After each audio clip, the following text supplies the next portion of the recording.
Muy buenas tardes, queridos colegas, estudiantes de Ingeniería Civil y ya profesionales de la carrera profesional de Ingeniería Civil. Quien les habla el ingeniero civil Daniel González Arce, especialista en Ingeniería Estructural y autor de manuales para el desarrollo de cálculos referidos a resistencia de materiales, albañilería estructural, el curso de mecánica de suelos y referidos también al análisis estructural y concreto armado y entre otros. Vamos a impartir el curso referido a muros de contención.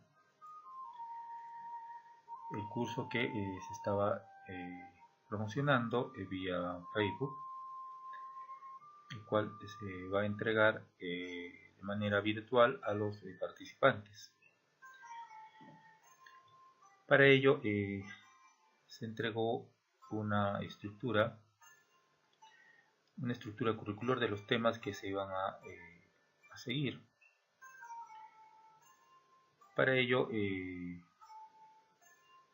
entregado a los participantes una bibliografía de manera virtual, tanto de ingeniero Roberto Morales para el diseño de concreto armado, como también la bibliografía referida a fundamentos de ingeniería de cimentaciones, el tema referido a muros de contención.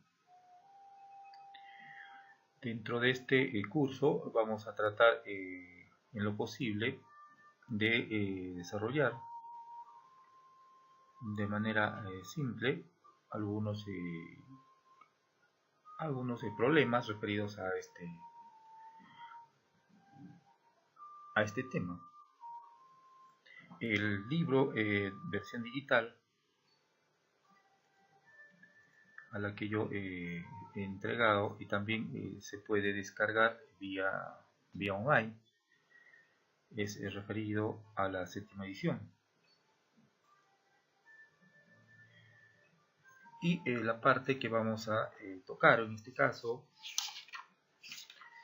si no me equivoco, está en la página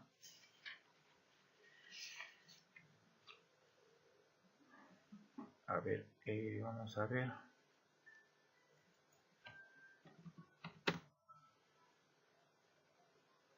Antes de esto, hay un tema que hubiese sido de repente bueno también impartir el curso referido a presiones laterales de tierra, ya que esto conlleva esta concepción al desarrollo del análisis y diseño de muros de contención.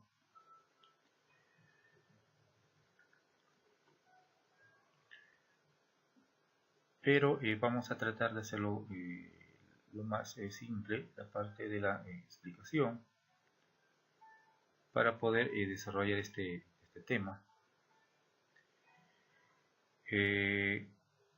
En la bibliografía que he entregado, agradecería que puedan darle una revisada a la parte referida a la presión activa y a la presión pasiva.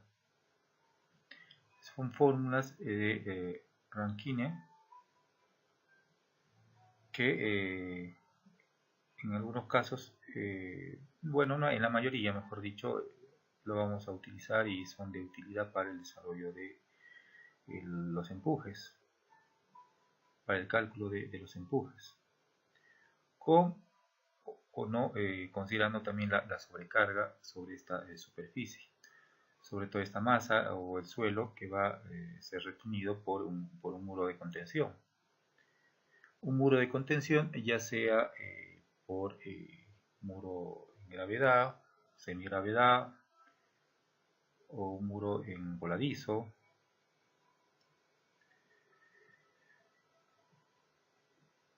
o entre otros. hay expresiones y cálculos matemáticos sobre el desarrollo de este cálculo. Bueno, este es netamente referido al curso de mecánica de suelos, pero la idea es de que estos conceptos, para quienes ya son egresados o están llevando el curso y están cursando los últimos años de la carrera profesional de ingeniería civil, puedan reforzar estos conocimientos. El capítulo que vamos a tocar es referido al capítulo 8 de esta bibliografía, ¿no? Referido a fundamentos de ingeniería de sedimentaciones. Para ello vamos a hacer alguna breve explicación y una pequeña introducción sobre el concepto en sí referido a muros de contención.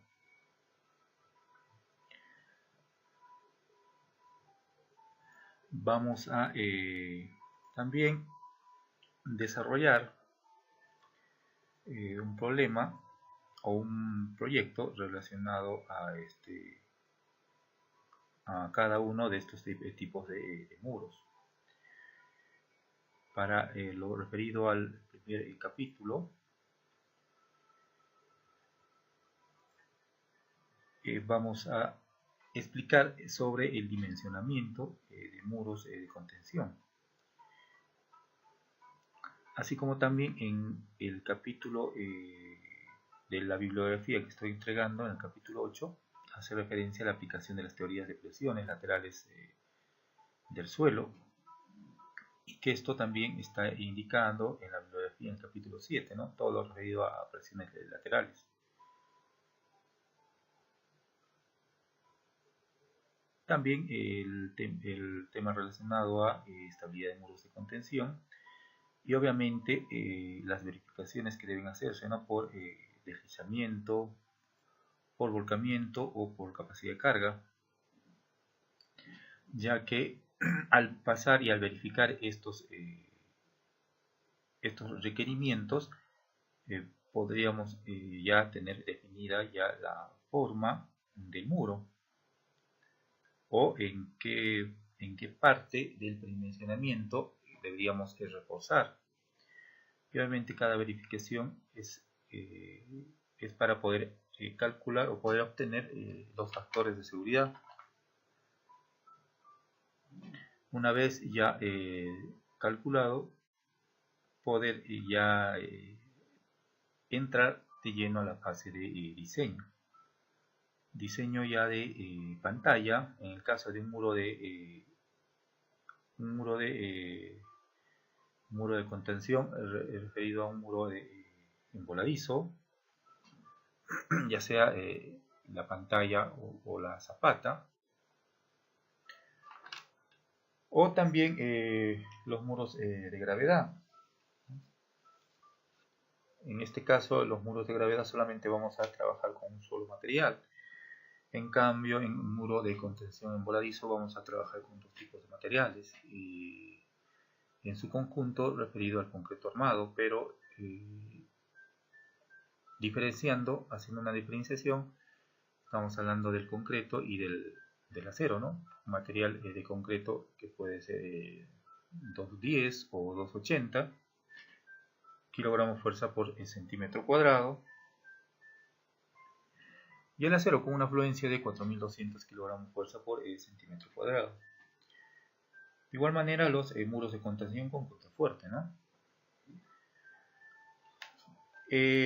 Voy a trabajar con unas unidades que también en algunos países pueden utilizar, por ejemplo, la conversión, ¿no? En este caso, yo voy a trabajar con una capacidad portante de terreno, por ejemplo, de 0.1 megapascales, que eso equivale a 1 kilogramo por centímetro cuadrado, y así sucesivamente,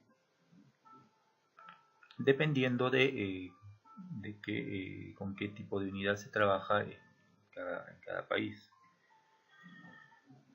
También la necesidad de incluir juntas de construcción y los drenajes de relleno.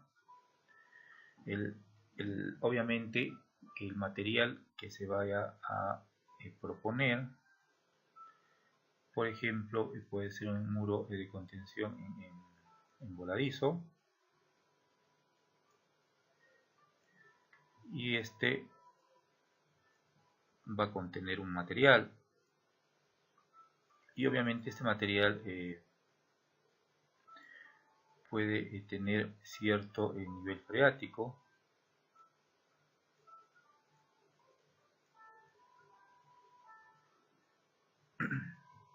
y poder proponer estos drenajes, ¿no? Obviamente del relleno, para poder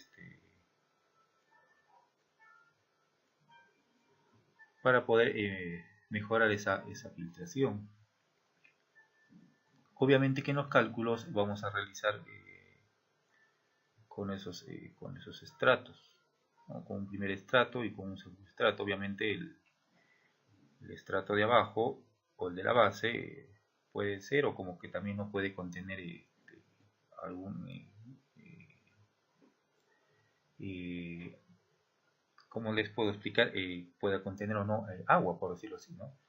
O que el nivel freático esté sobre esos niveles. O puede ser que también, dependiendo de la zona, no contenga nivel freático, o no tengamos napa freática, ese suelo no tenga presencia de napa freática. Y así como también con respecto al primer capítulo, el diseño de muros de contención de gravedad por condiciones sísmicas.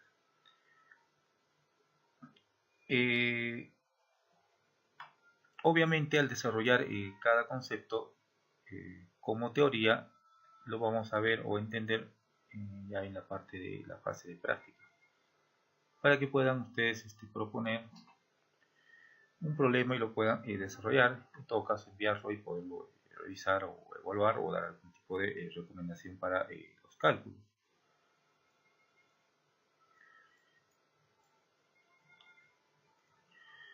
Con respecto al tema referido al dimensionamiento de muros de contención, como pueden ver ustedes, tenemos una variedad. Bueno, se puede decir que son los más comunes que se pueden emplear para edificaciones, o en este caso para construcciones de infraestructura, que puede ser una infraestructura vial, que se tenga que proponer un muro de contención.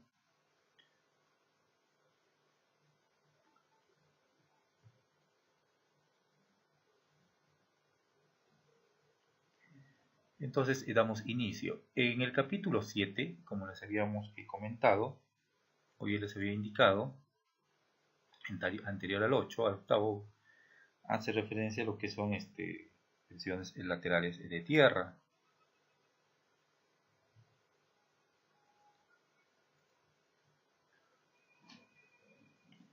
Las cuales se van a utilizar, o se utilizarán en este capítulo, bueno, correspondiente al capítulo 8, ¿no? de esta bibliografía, para poder diseñar varios tipos de muros de contención, o también denominados muros de retención.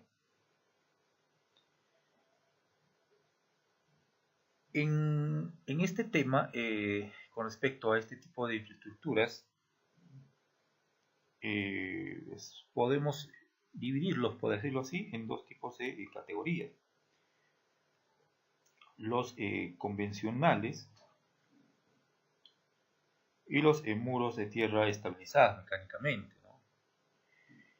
Como ustedes pueden saber o ver, en el caso de los muros estabilizados mecánicamente, son con apoyo de maquinaria, que pueden ser de repente esos estanques compactos, o que hayan sido tratados mecánicamente, ¿no?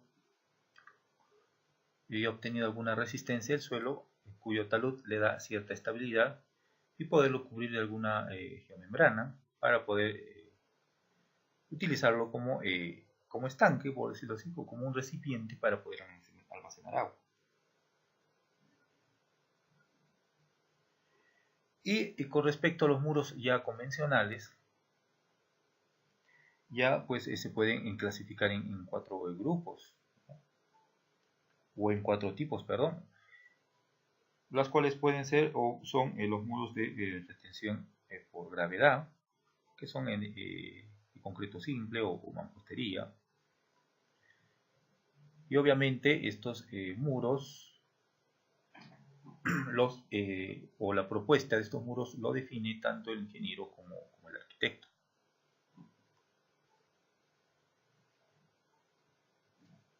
Entonces, con respecto a este tipo de muros, se construyen con concreto simple, o como lo conocen en otros países, con mampostería de piedra. En este caso, su estabilidad depende del peso de todo el muro, de esta masa.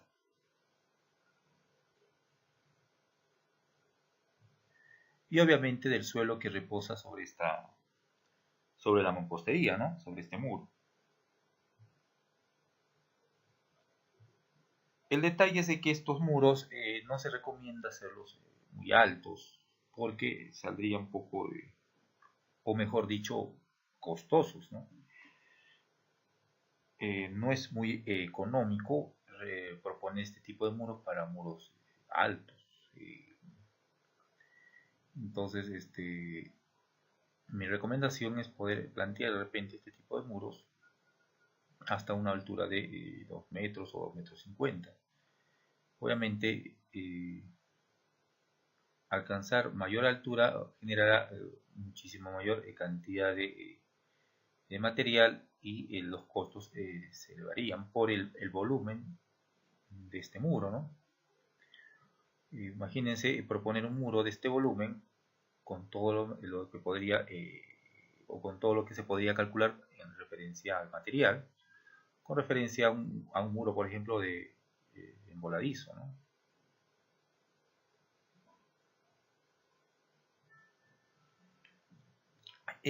Se podría reducir el volumen siempre y cuando se proponga algún tipo de refuerzo.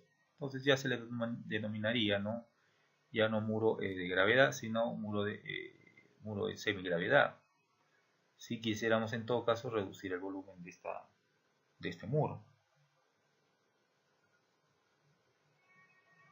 Y el empleo de esta cantidad de acero no es mucho, ¿no? No es mucho, y podría salir un poco más económico emplear este tipo de muros que el muro solamente de mampostería para muros para muros altos, ¿no?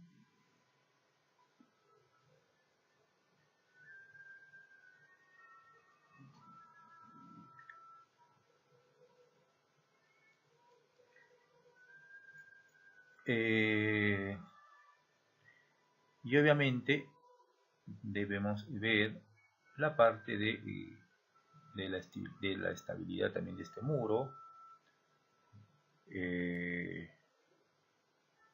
Debemos también hacer verificaciones de este muro, ¿no? Para la fase de ese análisis, y posteriormente poder obtener nuestros cortantes últimos y momentos últimos, y poder obtener, por ejemplo, en este caso, un acero mínimo de refuerzo.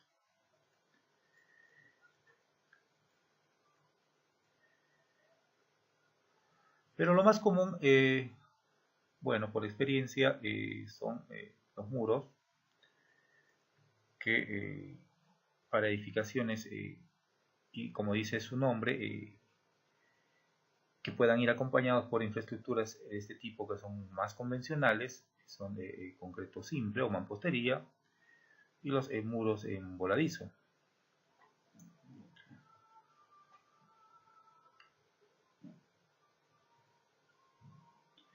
En este caso, bueno, ya hemos pasado esta parte. Tanto el muro de por gravedad y por semigravedad, no es recomendable utilizar o realizar muros o proyectar muros de mucha altura, porque generarían un gasto excesivo de repente en la obra. Con respecto a los muros en voladizo o muros de contención en voladizo, como pueden ver en la pantalla,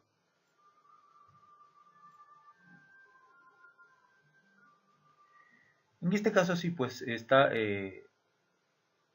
confeccionado, diseñado, ¿no? Por un concreto reforzado y consiste en un cuerpo delgado, por decirlo así, ¿no? Menos esbelto, y una losa en la base.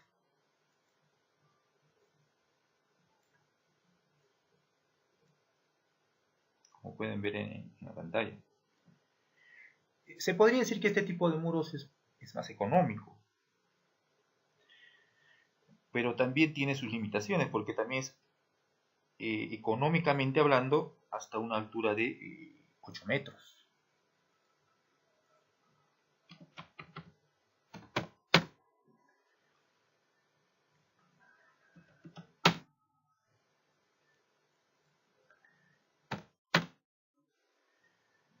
Pasados estos 8 metros ya no es muy recomendable porque los costos se incrementarían y se elevarían, porque de todas maneras el volumen de toda esta masa, obviamente a mayor altura también generaríamos mayor presión, ¿no? Mayor esfuerzos a esta estructura. Entonces tendríamos que aumentar obviamente las dimensiones, ¿no? Tanto en el espesor como en el acero. Y eso generaría un incremento en el presupuesto del proyecto para luego realizar la fase de ejecución de la obra.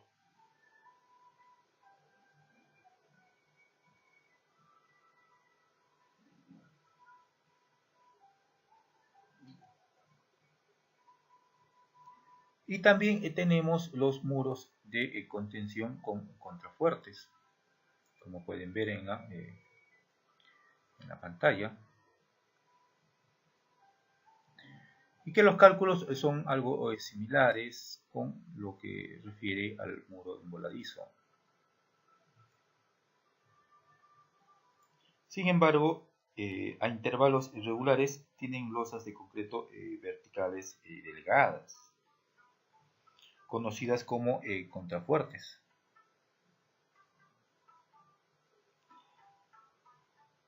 Y que anclan entre sí, van a anclar entre el muro y la base.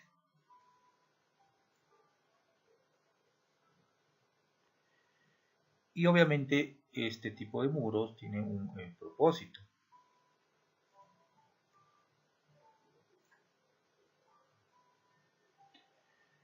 El propósito que tienen estos muros es el de poder reducir los momentos cortantes y flexionantes.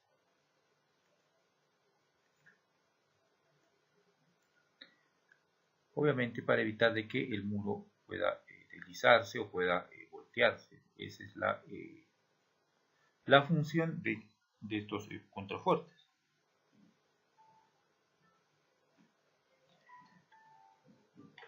Y como les comenté, esto depende del calculista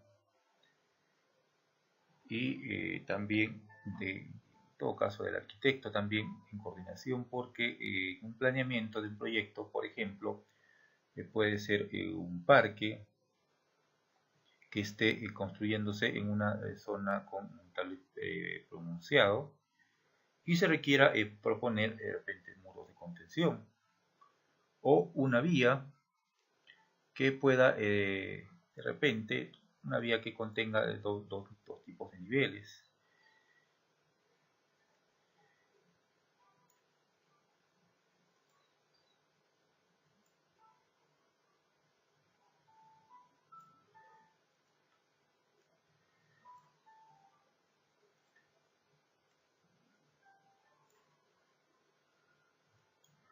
Y resulta que esta vía, por ejemplo, tiene acá un nivel que va a ser, por ejemplo, este tipo de corte, por ejemplo, es típico en zonas donde los niveles son bastante notorios. Por ejemplo, una vía principal, que puede ser esta,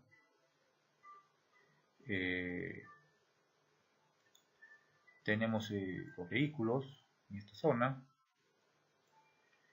y también tenemos una calle secundaria que está a desnivel, o un nivel, por decirlo así, un nivel superior.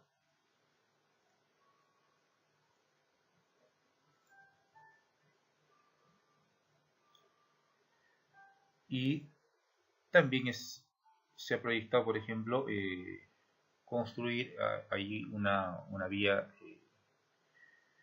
y más aún de repente con un tráfico de repente pesado, o de repente no es solamente una calle, sino que también se ha considerado un edificio que está bastante cerca al muro, y este edificio y obviamente este pavimento va a transmitir una sobrecarga, por decirlo así, y eso va a considerarse, o tiene que considerarse en el cálculo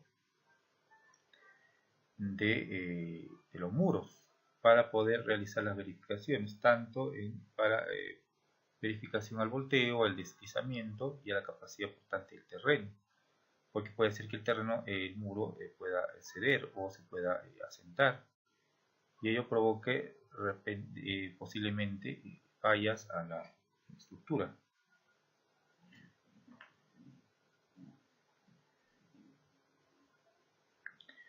Para poder diseñar también apropiadamente estos muros de contención o retención, como lo saben conocer en otros países, el ingeniero, en este caso el que vaya a calcular, el ingeniero calculista, debe conocer los parámetros básicos del suelo. Son parámetros del suelo retenido detrás del muro, me refiero a este relleno, a este material de relleno.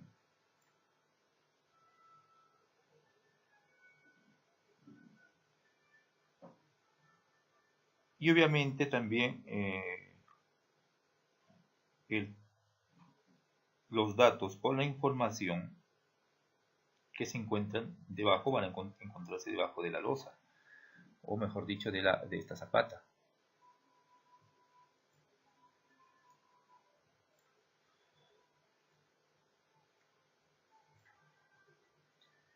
Entonces se necesita saber la información de este relleno o este suelo, y obviamente el material que está debajo de la base.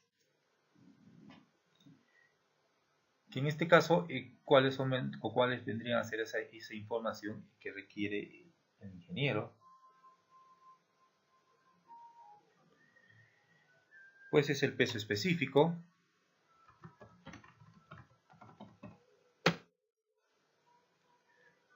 otro dato que necesita el ingeniero, el ángulo de fricción,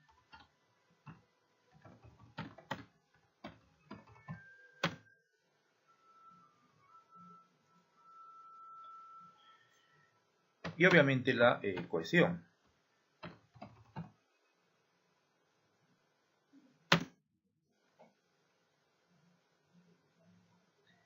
Esta información se va a obtener del estudio de mecánica de suelos.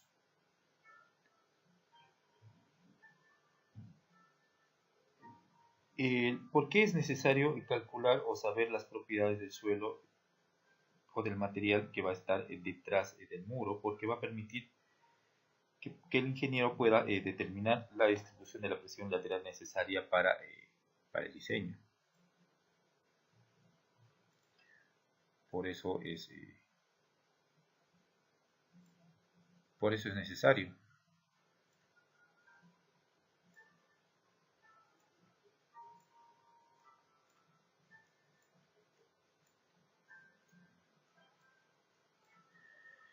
E imagínense también la presión que ejerce la sobrecarga con la que se va a diseñar también este muro, porque por lo general este tipo de propuestas, en la mayoría, en proyectos reales, siempre vamos a contar con la participación de una sobrecarga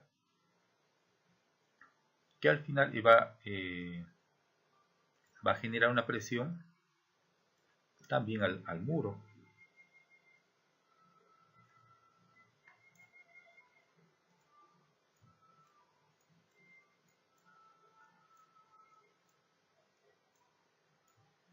Y esta sobrecarga también lo puede facilitar el laboratorio de mecánica de suelos, o se puede calcular, ¿no? para la fase ya del análisis del suelo, y poder proceder a las verificaciones y finalmente realizar el diseño del muro.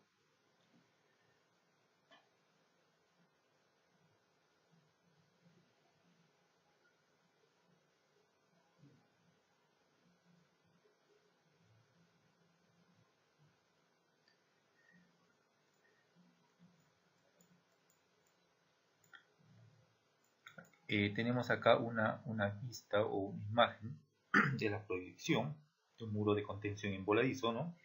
Que está en este caso en proceso de construcción.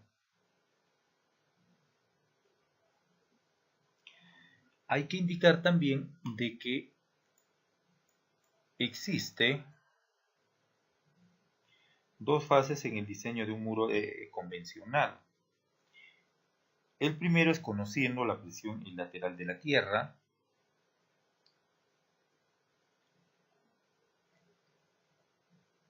La estructura como un todo se revisa por estabilidad.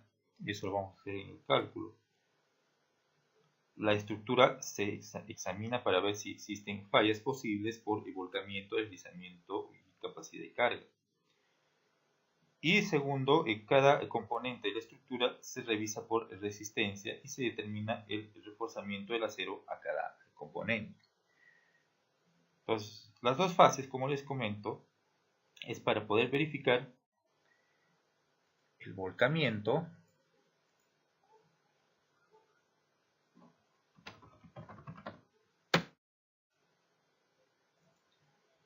el deslizamiento. Esto lo vamos a calcular manualmente, y por capacidad de carga.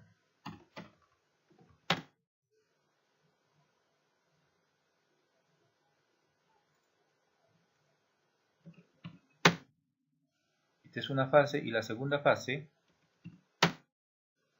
que vendría a ser o hacer referencia en que la estructura se revisa por resistencia. ¿Y cómo así? En esta fase vamos a determinar el reforzamiento, el tipo de acero, qué diámetro de acero y qué cantidad de acero se va a necesitar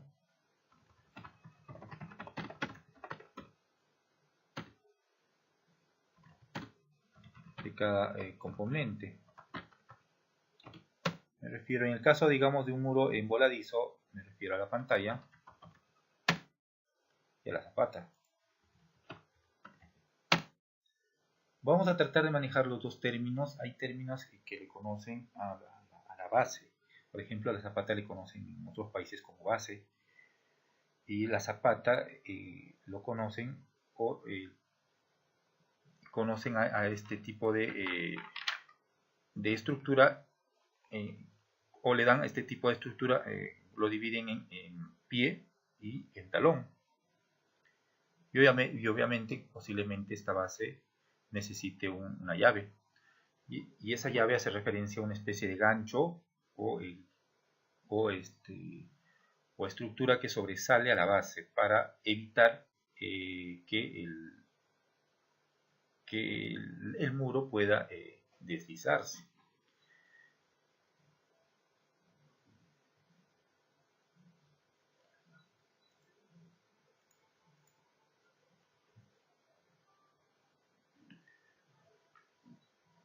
Ahora vamos a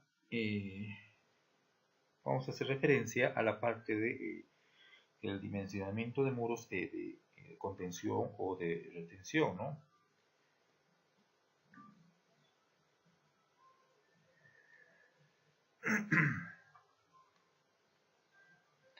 En este caso, esto está a criterio de cada profesional, y también se encontrará bibliografía donde nos dan algunas pautas para el dimensionamiento o mejor dicho, para el predimensionamiento de estos muros.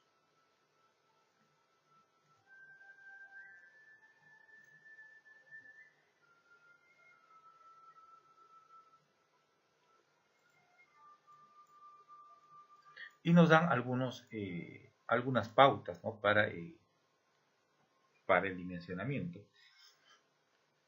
Pero en esta fase no podríamos decir dimensionamiento porque la estructura debería pasar esas fases de verificación. Entonces le vamos a denominar predimensionamiento.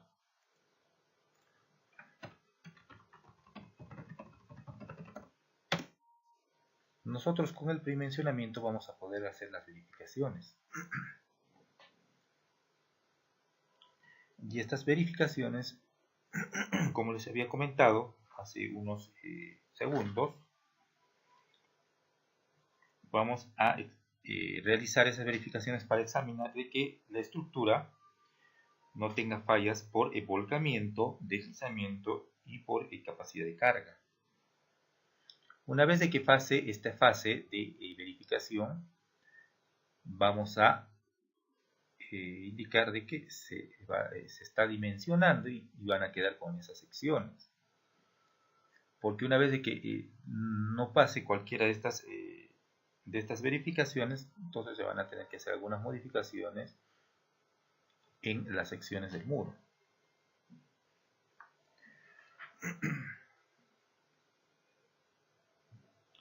Entonces, la bibliografía que se les ha enviado tienen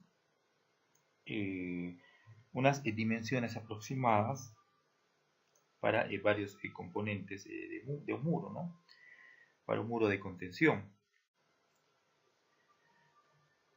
para poder revisar o verificar la estabilidad, tanto para el muro de gravedad como para un muro voladizo.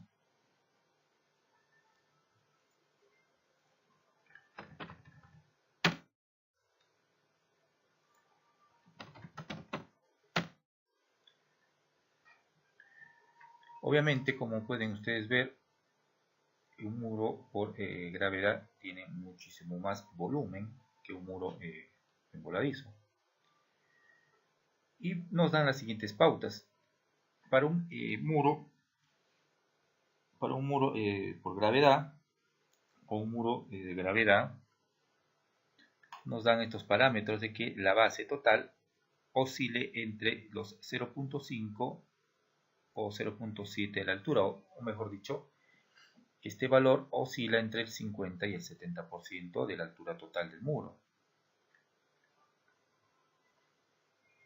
Entonces, mi recomendación es de que se pueda plantear un promedio que puede ser de repente 0.60 o 0.65 para la base de este muro.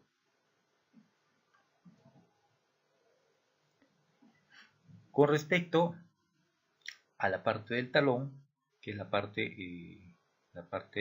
que va a tener contacto con el suelo o con el material de relleno, esa altura oscila entre los 0.12 a 0.17 de altura, o mejor dicho, entre el 12 y el 17% de la altura total del muro. Como pueden ver, la altura total del muro es desde la base hasta la corona, hasta la superficie de la corona del muro.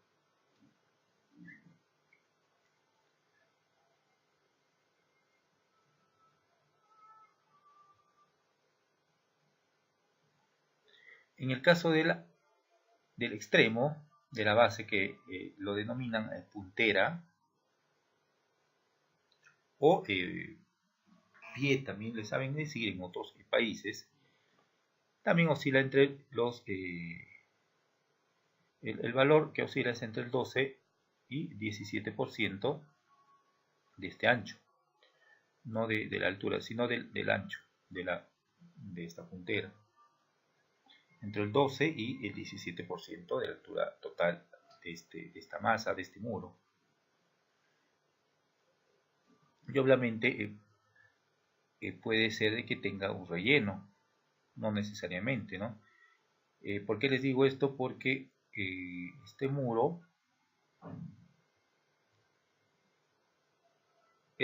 va a soportar esfuerzos, ¿no? La presión de toda esta masa que vendría a ser de todo el suelo. Para eso nosotros lo diseñamos, para contener esa masa. Pero ¿qué sería si en un futuro, por ejemplo, yo diseñara un muro con una altura D, pero resulta que al pasar el tiempo, de repente este relleno ya no tiene una altura D, sino que tiene una altura D'?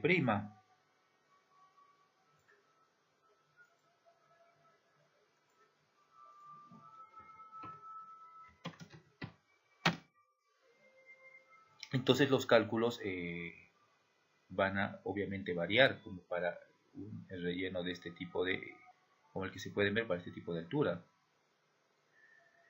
Y obviamente este relleno me va a beneficiar para poder yo brindarle estabilidad a este muro. ¿Por qué digo eso? Porque este relleno va a generar un esfuerzo en el sentido contrario. Y este relleno es el que va a evitar de que este muro pueda voltearse o pueda deslizarse. Obviamente, para que pueda deslizarse el muro, el suelo presenta una fricción en la base. Pero obviamente también una fricción que va a responder o va a restringir el desplazamiento ocasionado por el empuje de esta masa, de este suelo. Lo mismo sucede con un muro emboladizo. Yo puedo tener un talud de esta forma, de este sentido, como también puedo tener un talud en este sentido. Como les digo, generalmente se da este sentido porque a veces se propone la construcción de una calle. El pavimentado de una calle principal o una calle secundaria. Lo digo esto porque esto se ha visto algunos problemas en Perú, en la ciudad de Lima, algunos intercambios viales donde las consideraciones de diseño son distintas para un terreno que tenga sobrecarga y otro que no tenga obviamente sobrecarga. Generalmente este talud que nos dan en este sentido, como pueden ver ustedes, esto se puede dar de repente en zonas de carreteras, donde solamente la única función del terreno, del muro, es poder soportar la carga que genera o el empuje que genera todo este volumen de masa del suelo. Pero en el caso de zonas urbanas, ya esta estructura tiene otro propósito. Ya el talud no tiene esta inclinación, sino se puede decir que no hay un talud y tiene otra función. Entonces no solamente va a soportar el esfuerzo generado por el empuje de esta masa, de este suelo, sino que también por el empuje generado por la sobrecarga que le pueda generar. Y esto se han visto, o esto se ve en construcciones referidas a intercambios viales, por ejemplo.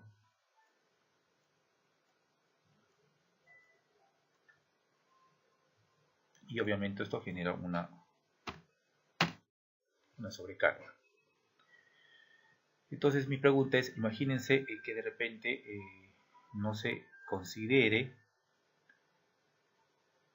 este relleno. Y es lo que yo voy a hacer con el cálculo de un ejemplo, donde no lo voy a considerar porque posiblemente este relleno no vaya a, o con el tiempo, no vaya a conservar de repente esta profundidad, o esta profundidad de desplante, por decirlo así.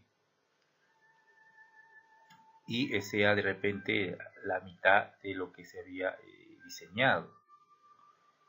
Entonces yo tendría una limitación, porque yo dependería del empuje generado por este relleno. Entonces, si yo hago un cálculo sin considerar, sin depender de este relleno, pues obviamente, y pasara las verificaciones, como les dije, para evitar las fallas por volcamiento, deslizamiento y capacidad portante,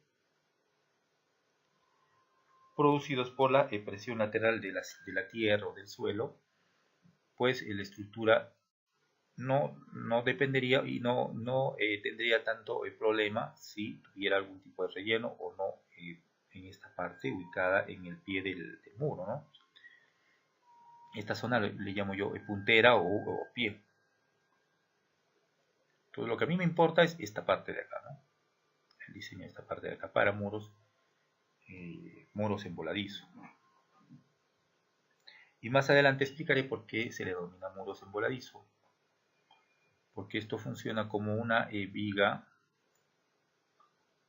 como una viga empotrada, una viga en voladizo.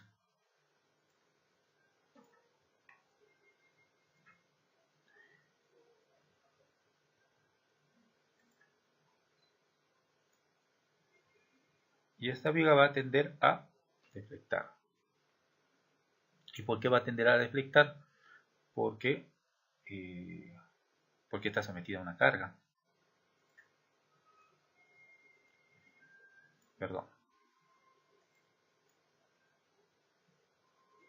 Esos conceptos se manejan para, esos mismos conceptos para una viga volada.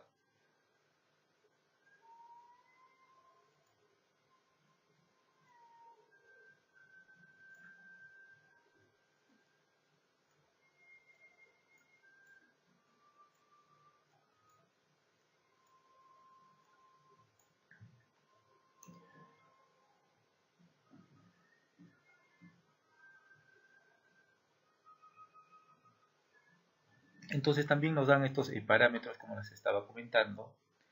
El ancho del muro le dan o recomiendan un valor de 10% de la altura total.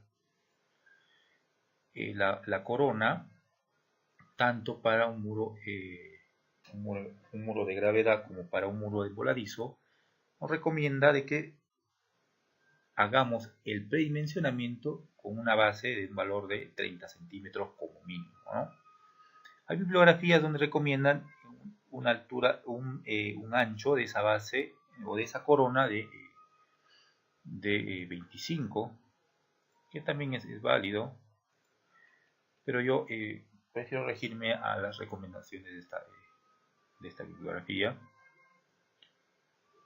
Y también trata ya también la parte de la experiencia, y también por experiencia yo siempre he calculado con una base mínima de 30 centímetros.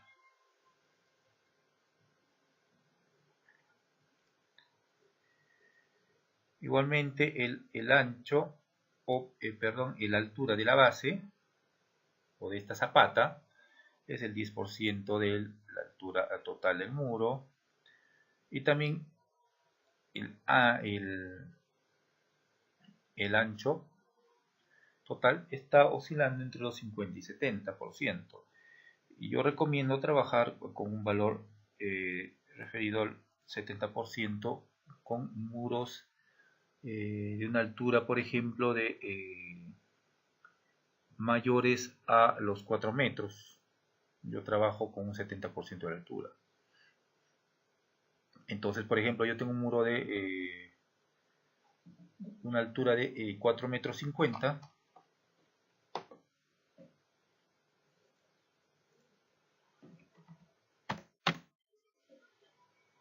Yo propongo un valor de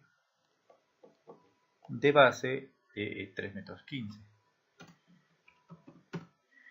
Pero como quiero tener un valor entero constructivamente, hablando constructivamente, porque no me gustan mucho los valores con decimales, más aún si es una base, si es la base de un muro, de una una zapata, de un muro, pues puedo proponer de repente, para no salirme de este rango, un valor de 3 metros.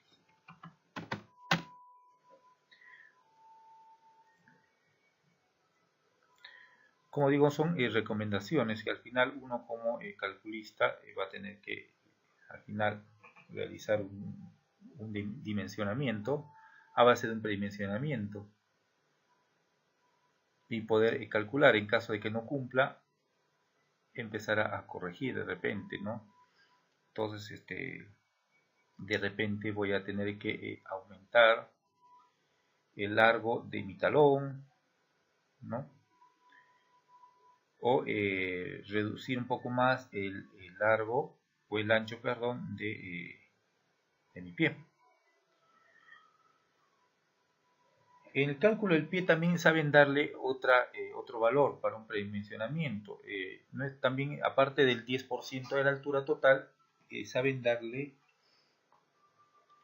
un tercio de la base.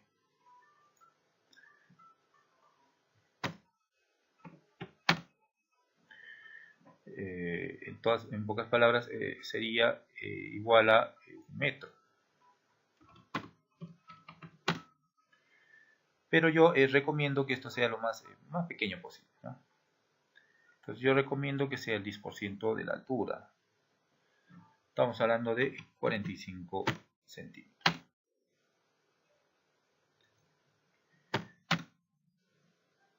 Lo comento esto porque sí hay bibliografías donde indican o recomiendan ese dimensionamiento. De que, por ejemplo, esta longitud de pie sea igual al tercio de la base total. Pero yo recomiendo de que le demos menos dimensión a este pie para poder pasar todas las verificaciones, ¿no?, de estabilidad del muro.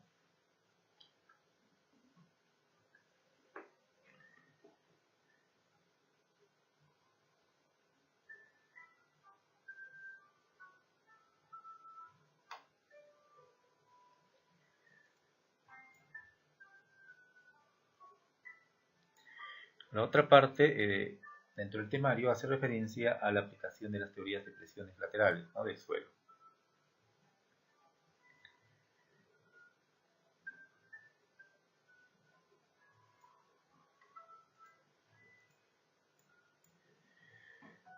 Como dije, este tipo de formación o de propuestas se van a dar generalmente en carreteras, donde lo que se proyecte en la parte superior posiblemente solamente sea el terreno y no se proyecte más. Por eso que por la forma del talud me indica de que no va a tener o no se va a proyectar alguna cosa sobre esta superficie,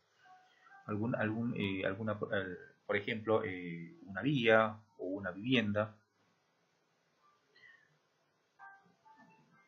porque de ser el caso se tendría que nivelar el terreno y para ello ya no tendría esta forma o esta geología del terreno, ¿no? Por ende ya no tendría que calcular este ángulo alfa, que este ángulo nos da en el laboratorio de mecánica de suelos posiblemente, o también nosotros lo podemos calcular de manera manual. La presión que se ejerce sobre el muro, ¿no?, la presión que se ejerce sobre el muro se da de esta manera. Es una forma que es de manera triangular, donde la máxima presión se ejerce en la base, ¿no? Acá se ejerce la máxima presión. Pero yo para mis cálculos, ¿qué necesito? Necesito calcular una fuerza. Una fuerza que vendría a ser la fuerza de empuje y que cuyas unidades vendría a ser en tonelada fuerza o en kilonewton. Entonces yo al calcular esta presión, ¿no? La presión en este punto, obviamente acá yo tengo otra presión, ¿no?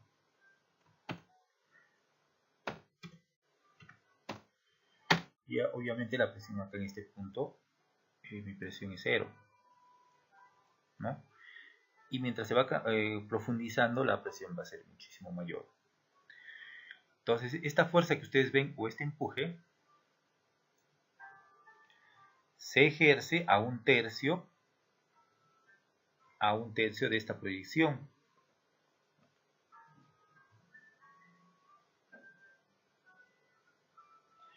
La proyección, yo digo, ¿por qué digo esa proyección? Porque yo hago un trazo imaginario de esta línea, digamos la línea vertical AB. Esta línea vertical AB. Sobre esta línea vertical que vendría a ser al filo del talón, se ejerce la presión. Y esta presión, para poder calcular o para poder realizar mis momentos, yo necesito calcular una fuerza, la fuerza de empuje. Y esta fuerza de empuje yo la calculo por la fórmula de Rankine, que eso lo vamos a ver más adelante. Y obviamente, al contrario, con un talud de por decirlo así, de esta forma, que forma un ángulo, contar con un talud, obviamente yo tengo que descomponer en mis ejes este esfuerzo. Esta carga, esa fuerza que ejerce el suelo, ¿no? Entonces los voy a descomponer. Para ello necesito yo saber este ángulo, ¿no? El ángulo alfa, para poder así yo calcular en este sentido y en este otro sentido.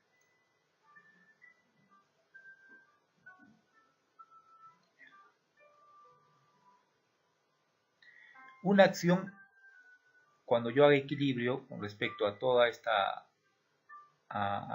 infraestructura, a toda esta masa, llámese concreto o muro y suelo, lo voy a hacer con respecto a este punto. Entonces, con respecto a este punto, yo voy a deducir y voy a realizar mis verificaciones. Como les comenté hace un momento, necesito para eso también poder calcular el peso unitario del suelo, el ángulo de fricción y la cohesión. Y esta información yo no lo puedo sacar si no es con la firma y el aval del estudio de mecánica de suelos.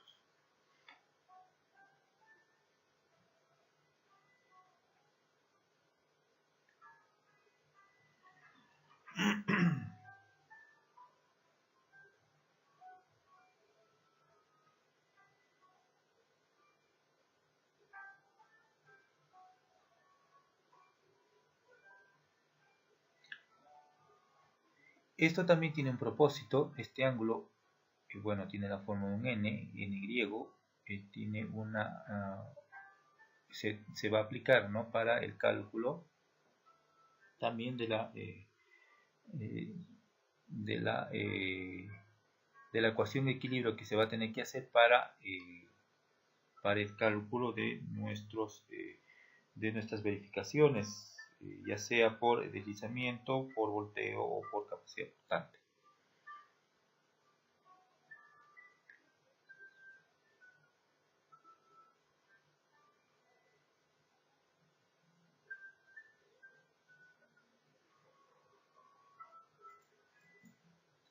De la misma manera para un muro por gravedad. Esto se va a ver o se va a analizar de manera muy práctica cuando se desarrolle el cálculo, ¿no?, de un muro de contención de un proyecto, que lo vamos a hacer más adelante. Pueden ver acá, yo no voy a considerar en la bibliografía, si ustedes pueden tomar y realizarlo de manera mecánica, lo que vamos a hacer. Con respecto a este punto, Todos mis cálculos voy a realizarlos con respecto a este punto, ¿no? A este punto ubicado en la base del pie, del muro.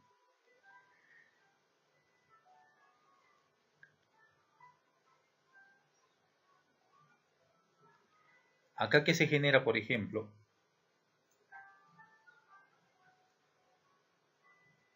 se genera también una presión de esta manera. Y esta presión yo la simplifico con la representación de una fuerza, la fuerza de Rankine,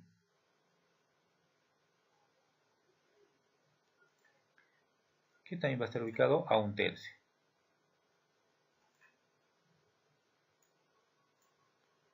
Al igual que acá, a 1/3, ¿no?, de la base.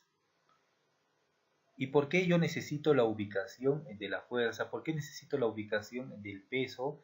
Este peso, por ejemplo, de este muro, de la pantalla, yo la debo convertir en peso, ¿no?, sea en kilonewton o kilofuerza. ¿Por qué? Porque yo necesito hacer equilibrio en este punto. Bueno, yo lo tomo así, ¿no? Yo voy a hacer equilibrio con respecto a este punto. ¿Por qué para mí es vital este punto? Porque yo necesito deducir de que al realizar sumatoria de fuerzas, las fuerzas con respecto a la masa de mi muro y las fuerzas que vendrían a ser las fuerzas verticales y las fuerzas horizontales que vendrían a ser las fuerzas del empuje. Entonces, yo debo realizar equilibrio y momentos, de tal manera de que el momento que me genere las fuerzas horizontales causadas por el empuje y la sobrecarga no generen de que mi muro tenga que voltearse, ni tampoco tenga que deslizarse.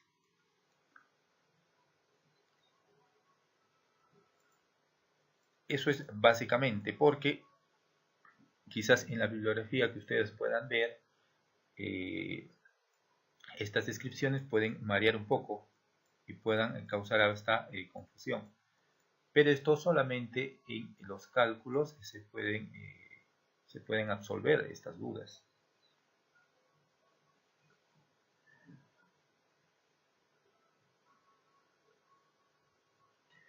Entonces, esa es la aplicación de la teoría con referente a la teoría de Rankine, ¿no?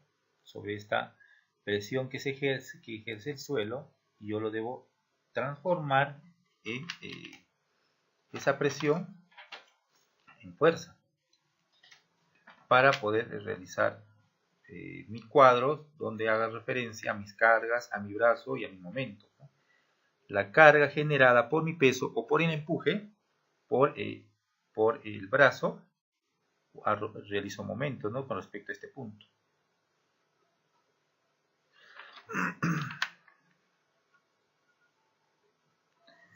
De esa manera yo puedo ¿no?, realizar mi equilibrio.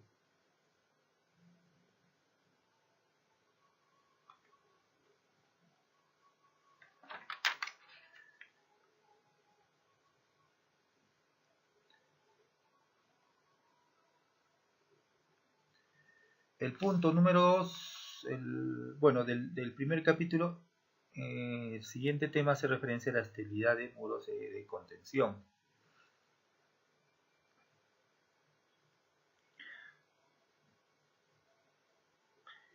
Este ángulo nos puede dar o nos facilita el laboratorio en el estudio de mecánica de suelos, este valor para la descomposición de esta fuerza generada por el empuje, por la presión, perdón, del suelo, ¿no?, en la fuerza de Rankine. Y acá nos dan algunos intervalos.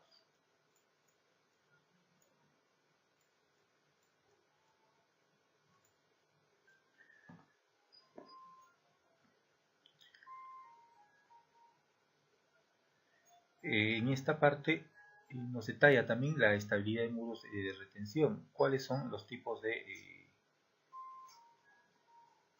fallas, por decirlo así, que va a sufrir el muro de contención.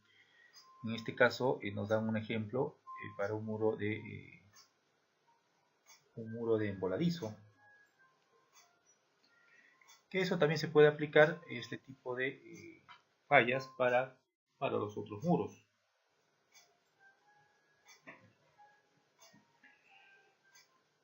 La primera figura que tenemos acá adelante,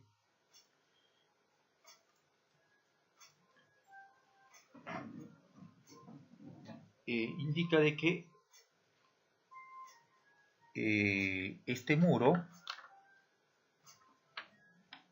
puede fallar con respecto a su puntera, con respecto a este eje o a este punto.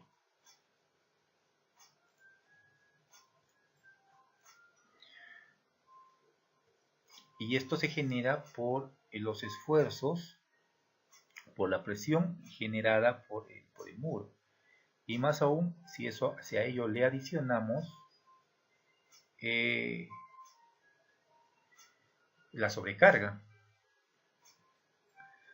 ¿Qué es lo que va a evitar de repente que este muro pueda volcarse, por decirlo así? El peso de la misma estructura, porque si yo hago momentos con respecto a este punto, por ejemplo, yo tengo mis fuerzas verticales, y estas fuerzas verticales con respecto a este punto me van a generar un momento que va a contrarrestar al momento generado por el suelo y por la sobrecarga.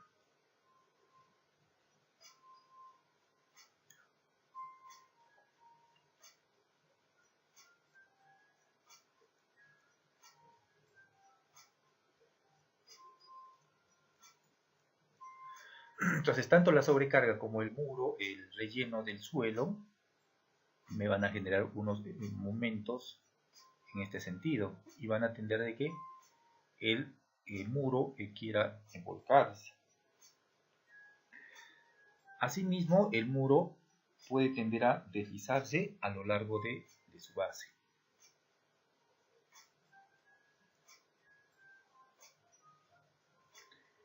Entonces el muro puede tender a deslizarse también.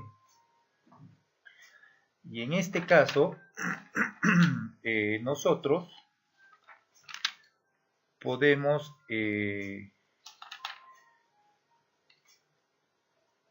hacer una verificación si el muro se desliza o no se desliza con la siguiente expresión, que la fuerza es igual a este valor por la sumatoria. Bueno, no tengo esta sumatoria de mis fuerzas verticales.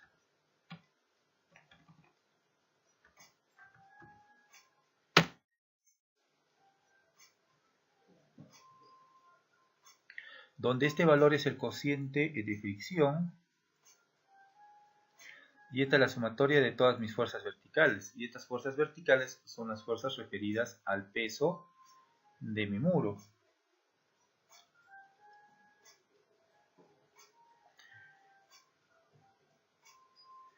Entonces yo tengo una fuerza que me empuja, en este caso es la fuerza de empuje. ¿Y quién lo genera? Toda esta tierra o el suelo, y hará que el muro se deslice, y lo que no permite ese movimiento es la fricción con el suelo, esta fricción. Entonces yo debo calcular una fuerza de fricción, que es el valor de F. Yo al calcular esta fuerza de fricción, yo obtengo, mejor dicho, para el cálculo de esta fuerza de fricción, yo tengo mi coeficiente de fricción y tengo la sumatoria de todas mis fuerzas verticales, y esta sumatoria de mis fuerzas verticales es el cálculo de las fuerzas generadas por el peso de esta estructura. Y si yo hago secciones regulares, por ejemplo, yo tengo acá un muro rectangular y tengo un muro triangular, parte de triángulo y parte de rectángulo, y también tengo la base que es rectángulo. Entonces yo genero acá tres fuerzas que están ubicados al medio, y esta está ubicada a 1/3 de la zona de la base recta, y también tengo la que se genera por la base o la zapata de este muro. La suma de estos, que vendría a ser lo siguiente: el área, perdón, multiplicado por 1 metro. Yo puedo calcular por 1 metro de muro, obtengo un volumen, y ese volumen lo multiplico por el peso específico, en este caso del concreto.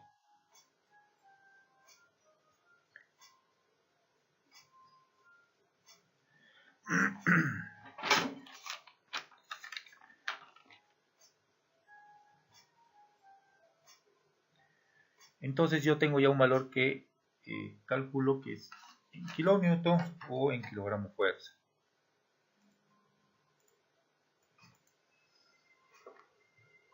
Eso es en cuanto a que el muro pueda deslizar.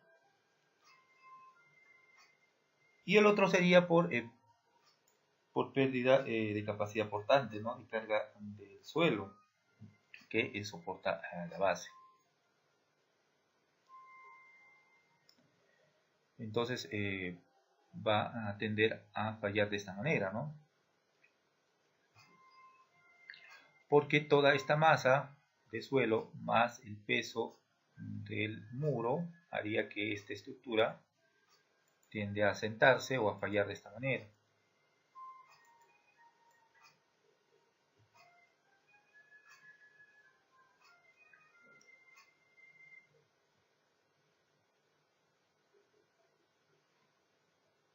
Y también vamos a realizar esta verificación que hace referencia a que pueda fallar por pérdida de capacidad portante de carga del suelo. También tenemos este tipo de falla que hace referencia a la falla, a una falla constante, ¿no? Por asentamiento profundo de un suelo débil.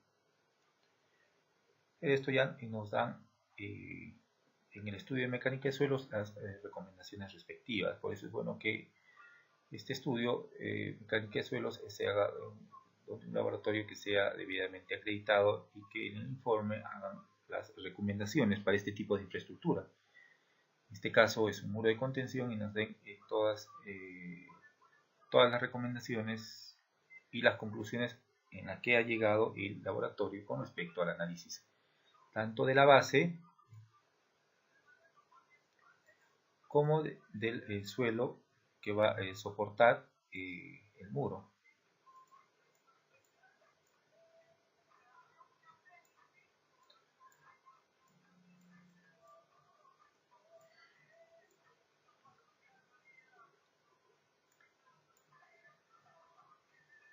En el caso del suelo débil, como comento, es necesario de que se realice una excavación, una calicata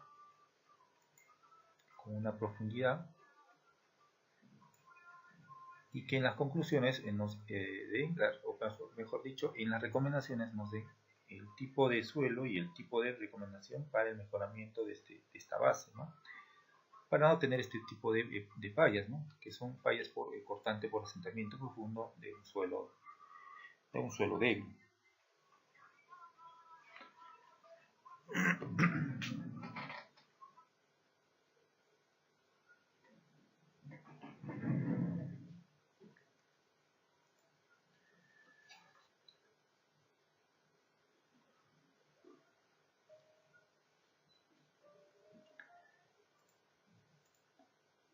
Entonces hemos visto brevemente estos tres puntos hasta la estabilidad de muros de contención. ¿Por qué es necesario hacer esas verificaciones? Para evitar esas fallas y para que el muro tenga una estabilidad estructural. Lo referente hace referencia a la verificación por volcamiento, que es lo que hemos comentado, para evitar este tipo de falla, ¿no? De que el muro con respecto a la puntera, o también lo conocen como pie, pueda tender a volcarse de esta manera. Y esto es ocasionado por el empuje o por la presión que genera y dar resultado una fuerza, esta fuerza llamada empuje. Este empuje hará que con respecto a este punto, a la puntera, el muro tiende a volcar de esta manera. Entonces, para ello nosotros debemos realizar una revisión por volcamiento o una verificación y asegurarnos de que ese muro no falle.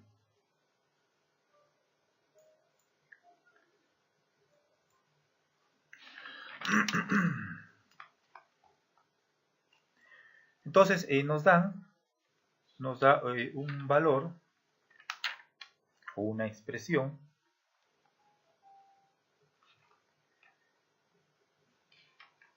para poder obtener este valor, o mejor dicho, esta presión.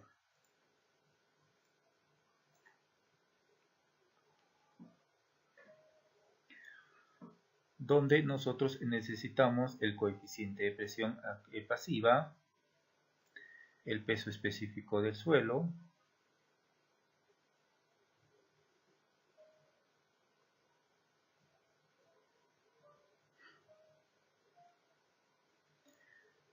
también necesitamos la base, necesitamos la cohesión, el ángulo de fricción, y lo demás son valores conocidos.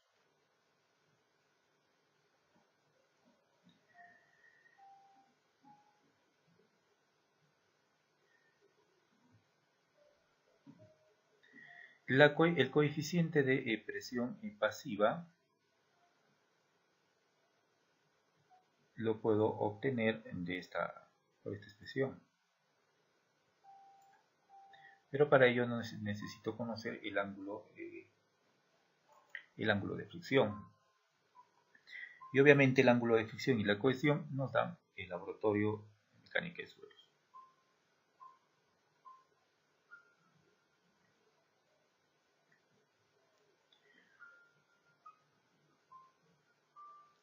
Esta presión también yo la puedo calcular con la siguiente expresión.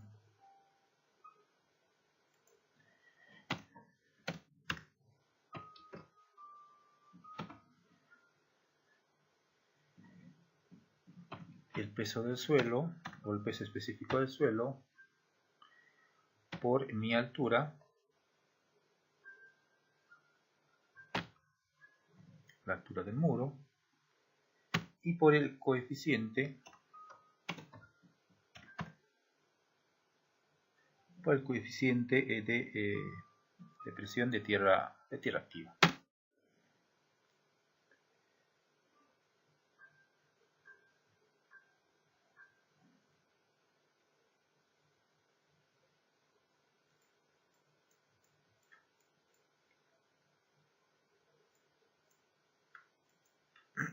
En este caso para el valor que nosotros necesitamos, ¿no? El cálculo para la presión activa es el que he comentado hace unos segundos, y para el cálculo de la presión pasiva es el que tiene la expresión de esta manera, pero como yo les he comentado, yo no estoy considerando esta presión.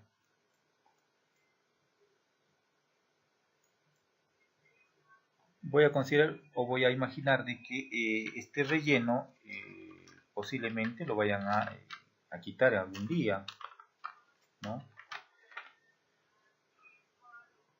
Entonces este relleno no lo voy a considerar dentro del diseño, ya que el día lo pueden quitar y y pudiera de esta manera fallar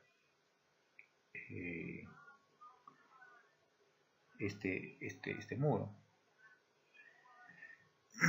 Entonces, obviamente que este terreno le va a generar mayor estabilidad al muro, obviamente. Pero yo voy a realizar algunos cálculos como si este relleno no existiera.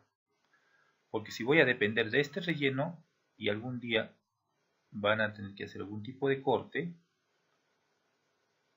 esta profundidad de ya no va a ser la misma, ¿no? Si yo realizo mis cálculos con esta profundidad de, digamos, 80 centímetros o 1 metro,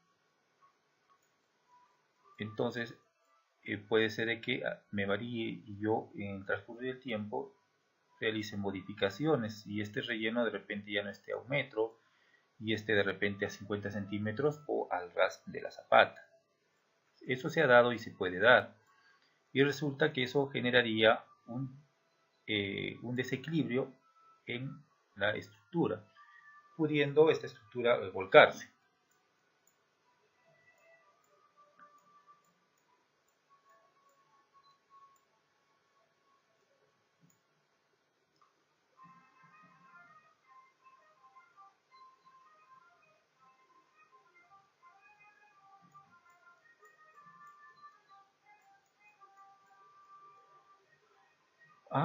Hay una ecuación 763, vamos a ver.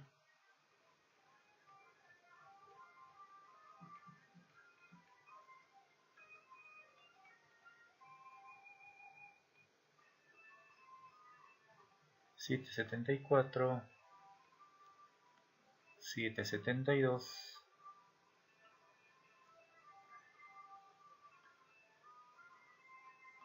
768, 764, 763. Bueno, de acá se deduce la fórmula para el cálculo de la presión pasiva.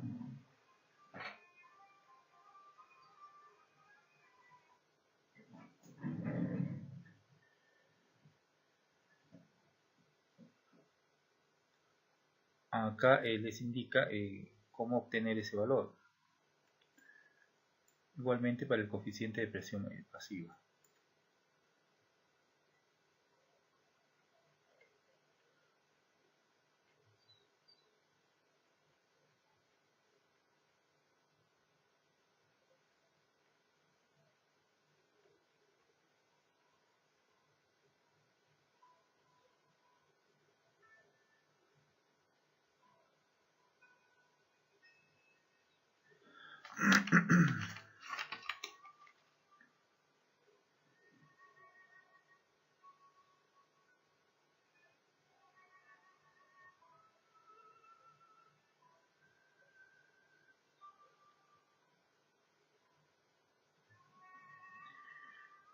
Presión lateral debido a una sobrecarga.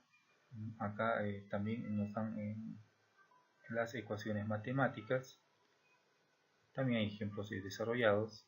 Y obviamente nosotros vamos a calcular también esto, pero de manera que sería bueno que también le demos otra revisada para poder realizar esos cálculos.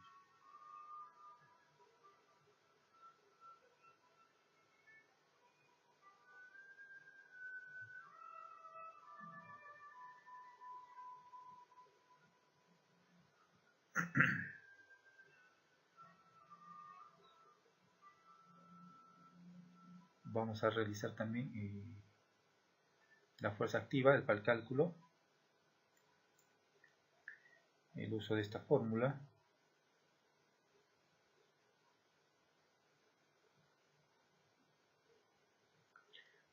Para el cálculo de esa fuerza, para que puedan tener en cuenta. Nosotros al poder calcular la presión vamos a necesitar calcular la fuerza activa.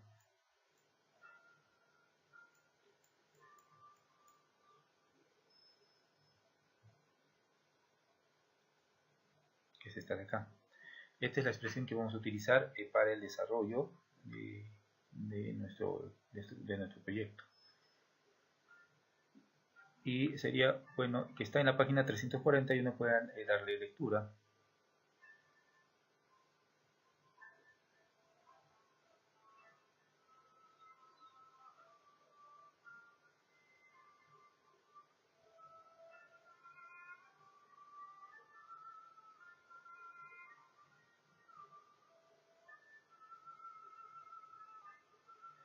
El coeficiente de presión activa lo puede dar el laboratorio si ustedes lo requieren.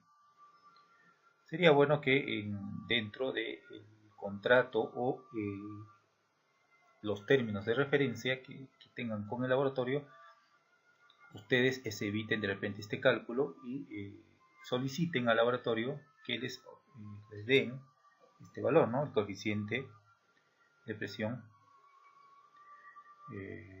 activa de la Tierra.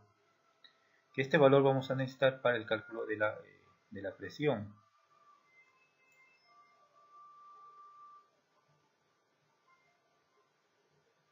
Entonces con ese valor ya también uno puede calcular sin ningún problema.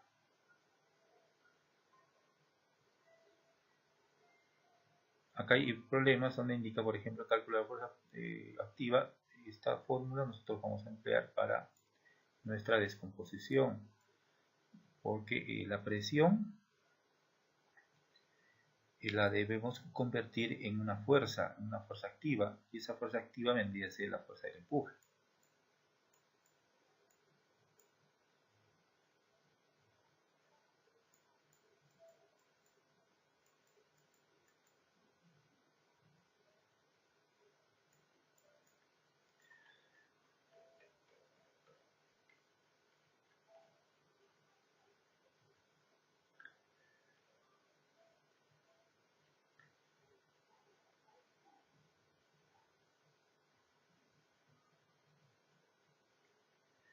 Eso es en cuanto a, por eso que he facilitado esta bibliografía para que puedan revisar y puedan tenerlo de guía o de apoyo para tus cálculos.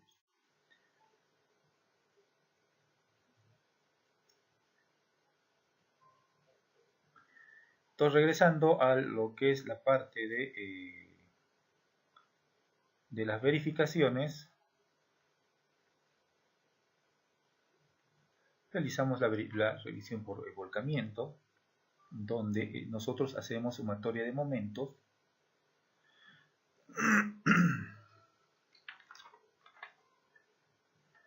para la verificación de volcamiento, para que la estructura no pueda volcarse. Nosotros realizamos la sumatoria de momentos, pero momentos con respecto a las fuerzas que van a estabilizar, las fuerzas verticales, sobre la sumatoria de momentos. Y esos momentos son con respecto a las fuerzas que generan volcamiento, que vendrían a ser las fuerzas del empuje, ¿no? Generado por la fuerza de la presión activa y la sobrecarga, ¿no?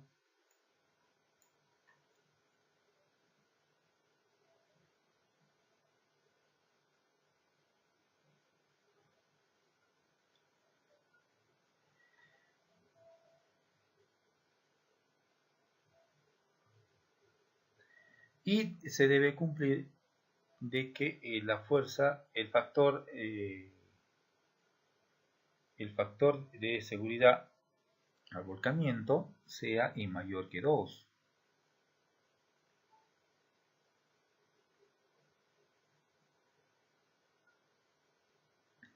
Esta expresión referida al factor de seguridad de volcamiento debe ser mayor que 2. Si cumple, no va a existir volcamiento.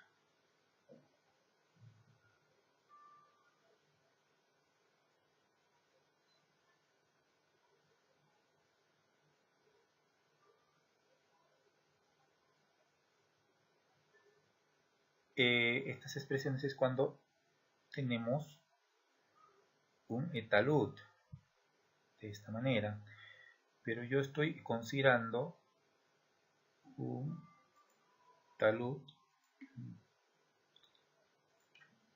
en este sentido, totalmente horizontal. Prácticamente no existe talud. Entonces aplico esta condición. En el caso de que yo cuente con este tipo de talud, inclusive a la superficie y al peso de esta masa de suelo voy a adicionarle este triángulo de suelo, y esto me va a generar también una fuerza vertical que va a oponerse o que van a estabilizar el muro, ¿no? Entonces el peso de esta masa de suelo con respecto al eje AB me van a estabilizar también el muro.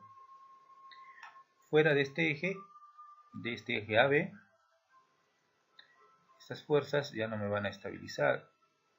Estas fuerzas ocasionadas por la presión del suelo, y que yo al final lo considero como una fuerza de empuje activa, la voy a tener que descomponer en una fuerza horizontal, y esta fuerza horizontal va a tender a volcarme. Perdón, va a tender a volcar el muro.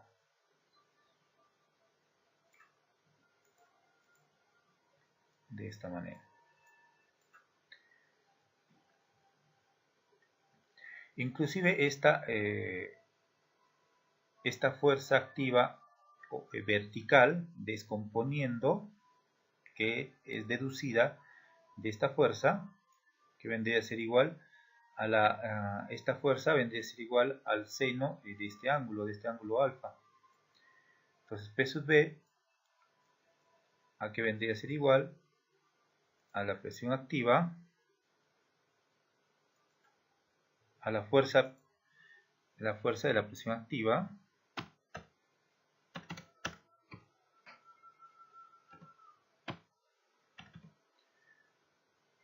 por el seno de alfa, ¿no? Entonces esta fuerza de acá es la única que también me va a apoyar, mejor dicho, a que el muro se estabilice, ¿no? Y no pueda volcarse. Y la única fuerza que me va a generar el volcamiento va a ser la que se va a descomponer, que va a ser la fuerza de acá.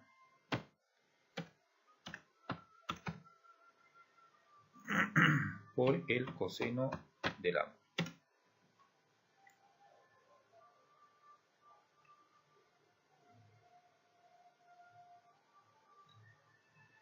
Entonces yo hago momentos, acá me indica, ¿no? Con respecto al punto C, todo lo hago con respecto a este punto, como les estaba indicando temprano.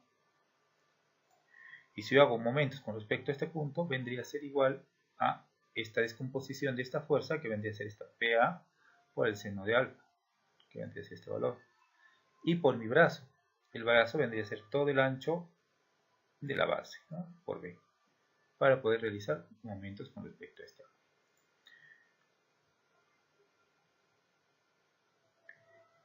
Esto es con respecto a un muro por voladizo, y también tenemos para un muro en gravedad, ¿no? De la misma manera, yo descompongo, tengo un ángulo alfa, y igualmente acá el mismo ángulo alfa, el ángulo que está acá es el mismo de acá, ¿no? Lo único que hago es descomponer y hacer equilibrio. Esto lo vamos a ver en la fase de cálculo, ¿no? Lo van a poder palpar mejor y lo van a poder entender mucho mejor, ¿no? Esto es en cuanto a la revisión o la verificación por volcamiento, ¿no? De que la estructura no llegue a volcarse. Y diferenciar de esa manera cuáles son los elementos que van a favorecer de que mi estructura no vuelque. Por ejemplo, para un muro voladizo, yo hago una proyección en el límite de mi talón, y los que están para la derecha, en pocas palabras, van a realizar de que el muro me vuelque. pero yo necesito fuerzas que me lleguen a estabilizar y que me generen momentos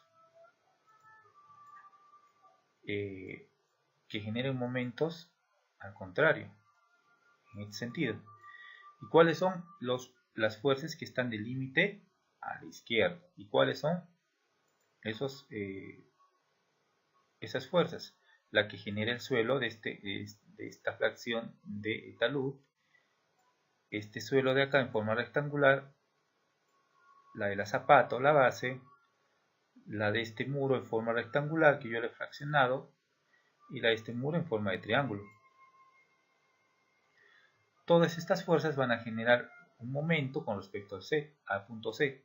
Van a generar un momento en sentido horario, las cuales van a estabilizar la estructura y van a hacer de que mi elemento no tiende a volcarse. Lo mismo sucede para este tipo de muro, ¿no?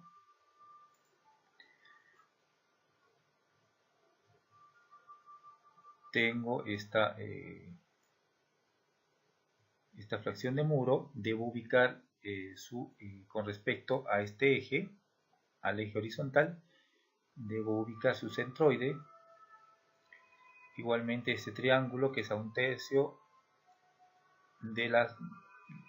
del lado recto y a 2/3 de este lado, 2/3 de la base. En este caso sería la mitad y en este caso sería 1/3 de la zona del lado recto. Y por último también esta geometría, donde me generaría mi fuerza en mi centro de masa, por decirlo así. Entonces posiblemente esté acá ubicado. ¿Para qué es necesario ubicar en cada figura ese centro de masa o la ubicación de esta fuerza donde se vaya a aplicar? Que puede ser en el centroide. Con respecto a este punto, porque yo al momento de realizar momentos por mi brazo, por ejemplo, tengo este brazo para esta fuerza. Tengo este brazo para esta fuerza. Tengo este otro brazo para esta otra fuerza. Tengo este otro brazo para esta otra fuerza. Y finalmente tengo este brazo para esta otra fuerza. Y finalmente este otro brazo para esta otra fuerza. Y aún así sigue habiendo otra fuerza más que está ubicado a 1/3 del ángulo recto. Entonces este es mi eje. Y así de manera mecánica yo puedo obtener mi sumatoria de momentos, las cuales deben ser obviamente mayor que la que va a generar la presión del suelo.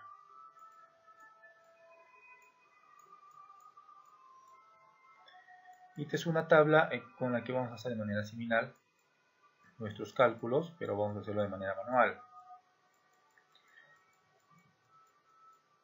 para poder calcular nuestros momentos y poder obtener el factor de seguridad al volcamiento.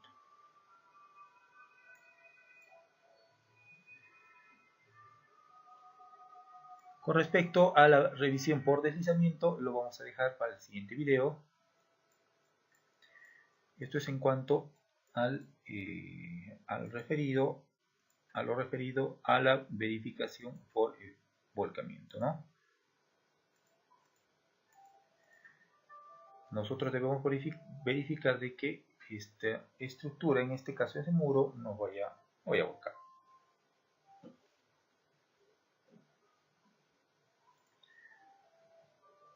Muchas gracias. Es en cuanto a esta parte. Y para consultas estaría muy agradecido de poder recibirlas y también poder absolverlas y poder enviarlo vía correo electrónico o por mi Facebook o también por mi canal de YouTube para poder apoyar y absolver esas dudas. Muchas gracias. Fue hasta esta parte referido a verificación por volcamiento. Muchas gracias y Dios lo bendiga.